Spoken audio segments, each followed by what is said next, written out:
There are people who study greatness from a distance, and then there are people who grew up sitting next to it at the dinner table. Jaafar Jackson was never just a fan of Michael Jackson. He was family. And that changes everything about this story before it even begins.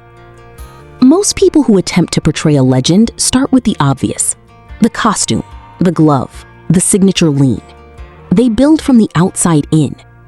But Jaafar understood something early that most people never figure out at all. The outside was never what made Michael, Michael. It was something quieter than that.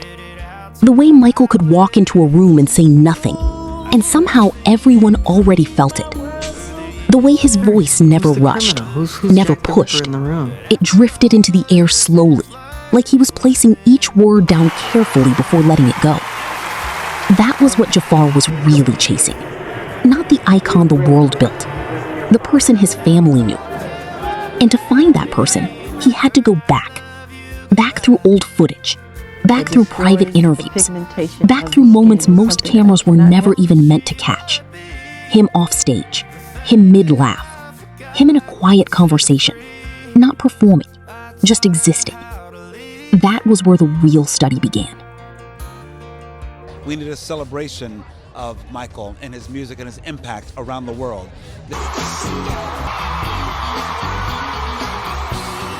Knowing someone and becoming them, those are two completely different things. Jaafar knew Michael. He loved Michael. But love doesn't teach you how to moonwalk. It doesn't show you where the stillness comes from. It doesn't explain why, when Michael simply stood there, the whole world held its breath. That had to be learned, and it could not be faked. So Jaafar did something most actors never do. He didn't just study the performances.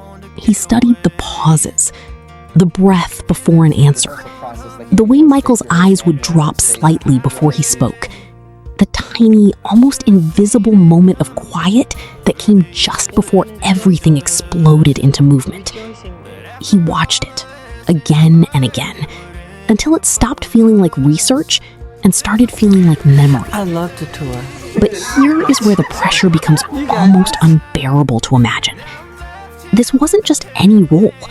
The whole world already knew every detail, every tilt of the head, every whispered word, every fraction of a second between the stillness and the step.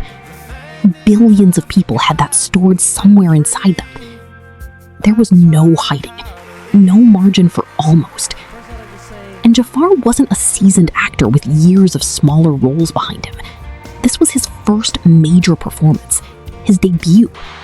And it happened to be one of the most scrutinized portrayals in entertainment history. The weight of that sits differently when you understand it fully. Because failure here wasn't just personal, it was public, it was permanent, and it involved someone he loved. Jack Frost, nippy hand to nose. Then came the moment everything changed. Hours in the makeup chair, the prosthetics, the curls, the costume, each piece placed carefully, deliberately.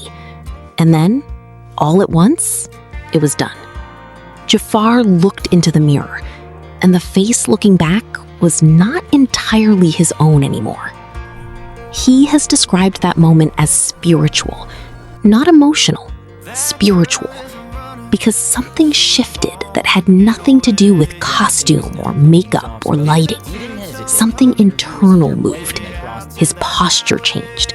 His hands rested differently. Even the air around him felt different. He hadn't just put Michael on. He had made enough room inside himself for Michael to live there. That is not a small thing. That is an enormous thing. Family members who saw him in full costume reportedly froze. Some went silent. Because for one brief, almost impossible second, time folded. The man they had lost was somehow standing in front of them again. Who's the Not criminal? completely, Who's Jack the Ripper but in the enough. room? Enough to feel This is a it. guy trying to help And heal a Catherine? child. She watched, quietly, hands clasped, eyes steady. She didn't need anyone to explain what she was seeing. she already knew. She had watched this face before, in a small house in Gary, Indiana, before the world knew the name, before the lights, before everything. Jaafar didn't just learn how to play Michael Jackson. He worked until the people who loved Michael most looked at him and, just for a moment, forgot they were watching a performance. That is the only review that ever truly mattered. Do you think Jaafar can truly become Michael Jackson?